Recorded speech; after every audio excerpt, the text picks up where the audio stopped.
দক্ষিণ হালমৰা মানকাছৰৰ মলাখোৱাৰ এখন দলঙে জিয়াটো ভুগাইছে জনতাক। বাঁহৰ দলংখনেৰে দৈনিক পাৰাপাৰ হৈ আহিছে 25খন গাঁৱৰ লোক। খৰালি বাঁহৰ দলঙেৰে পাৰাপাৰ হ'লেও বাৰিষা তুলুঙা নাৱেই ভৰসা হৈ পৰে গাঁওকেইখনৰ বাসিন্দাসকলৰ বাবে। চৰকাৰ তথা স্থানীয় জনপ্ৰতিনিধিক বাৰম্বাৰ আহ্বান জনাই অহাৰ পিছতো অঞ্চলবাসীয়ে আজিলৈকে লাভ নকৰিলে এখন পকী দলং। চৰকাৰ জনপ্ৰতিনিধিৰ অৱহেলা অমনোযোগিতাৰ বিৰুদ্ধে সৰব হৈ পৰিছে স্থানীয় ৰাইজ। আমি আপোনালোকক দেখুৱাইছোঁ এইদৰে বাঁহৰ দলংখনেৰে এতিয়া যাতায়াত কৰিব লগা হৈছে জনতাই। এই দক্ষিণ হালমৰা মানকাছৰৰ সংযোগী মলাখোৱাৰ দলংখন আজি পৰ্যন্ত পকীকৈ নিৰ্মাণ নোহোৱাৰ বাবেই জলাকলা খাব লগা হৈছে যাতায়াতৰ ক্ষেত্ৰত 25খন গাঁৱৰ ৰাইজে। এইখন বাঁহৰ দলঙৰ ওপৰেৰে না এখন টেম্পু ভালকৈ যাব পাৰে না এখন এম্বুলেন্স পাৰ হ'ব পাৰে। মাত্ৰ মটৰ চাইকেলখন তাকো মৰণত শৰণ দি পাৰ কৰিব লগা অৱস্থাৰ সন্মুখীন হয় জনতা, যাৰ বাবে দেখিবলৈ পোৱা গৈছে এতিয়া যাতায়াতৰ ক্ষেত্ৰত তীব্ৰ সমস্যাৰ সন্মুখীন হ'ব লগা হৈছে এই ৰাইজসকল। কিন্তু এতিয়ালৈকে এইসকল ৰাইজৰ সমস্যাৰ প্ৰতি কোনো ভ্ৰক্ষেপ নাই চৰকাৰ কিংবা জনপ্ৰতিনিধিৰ। আৰু এই দলংখনৰ অভাৱত যি 25খন গাঁৱৰ ৰাইজ ভীষণ সমস্যাৰ সন্মুখীন হৈছে যাতায়াতৰ ক্ষেত্ৰত। তেওঁলোকৰ সমস্যা, তেওঁলোকে কি কয় এই দলংখনক লৈ, চৰকাৰৰ ভূমিকাক লৈ, সেয়া আমাক জনাব আমাৰ মানকাছৰ সাংবাদিক হাবিবুল ইছলামে। নিৰ্বাচন আহিলে জননেতাই দিয়ে প্ৰতিশ্ৰুতি, কিন্তু নিৰ্বাচনৰ পিছত পাহৰি যায় সকলো প্ৰতিশ্ৰুতি। বৰ্তমান মই উপস্থিত আছোঁ দক্ষিণ হালমৰা মানকাছৰ জিলাৰ মলাখোৱা গাঁও পঞ্চায়তৰ ঘুগৰাকান্দি গাঁৱৰ এখন পাৰঘাটত। আৰু এই পাৰঘাটৰ এখন বাঁহৰ শাকই কিন্তু জ্বলাকলা খুৱাইছে কেইবাখনো গাঁৱৰ ৰাইজক। আমি তাৰ দৃশ্য দেখুৱাম। দেখা গৈছে এনেধৰণৰ এখন বাঁহৰ শাক, আৰু এই শাকটোৱে হৈছে এই 20ৰ পৰা 25খন গাঁৱৰ ৰাইজৰ যাতায়াতৰ একমাত্ৰ ব্যৱস্থা। যেতিয়া বাৰিষা কাল আহে তেতিয়া কিন্তু এই ঠাইখনত টুলুঙা নাৱেৰে যাতায়াত কৰে, আৰু যেতিয়া পানী অলপ কম হয় তাৰ পিছত কিন্তু দেখা যায় এই যি বাঁহৰ শাক, এই শাকৰে কিন্তু যাতায়াত কৰে।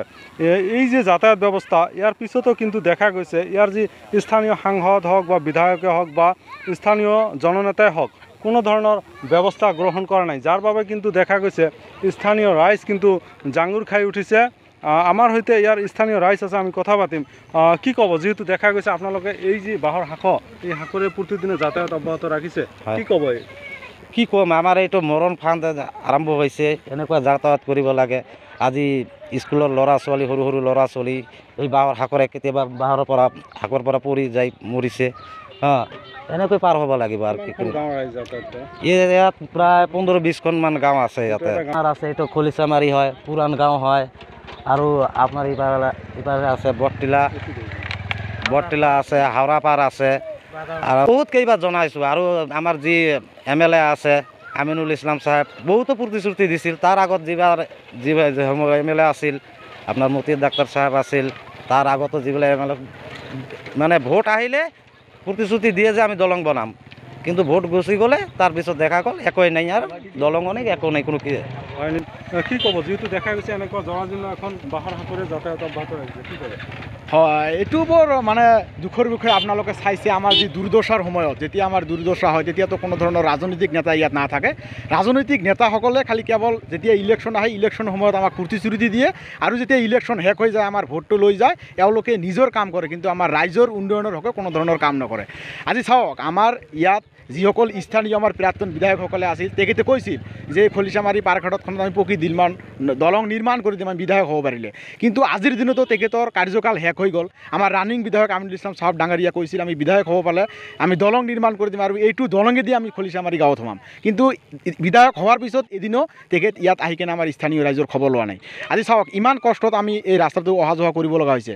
দিনে ৰাতিয়ে স্কুলীয়া ছাত্ৰ ছাত্ৰী আমাৰ চিভিল হস্পিটেলত যাব লগা হ'লে একমাত্ৰ ঘাইপথ। ইয়াত হাজাৰ হাজাৰ হাথিংমাৰী মহাবিদ্যালয়ৰ ছাত্ৰ ছাত্ৰী আছে, কেইবাটাও আমাৰ প্ৰাইভেট স্কুলৰ ছাত্ৰ ছাত্ৰীয়ে ইয়াৰ পৰা যাব লগা হৈছে। DC অফিচত কাম কৰা এমপ্লয়ী এই ৰাস্তা দি যাব লগা হৈছে। কিন্তু আজিৰ দিনতো কোনো ধৰণৰ ৰাজনৈতিক নেতাই ইয়াত কাণসাৰ দিয়া নাই।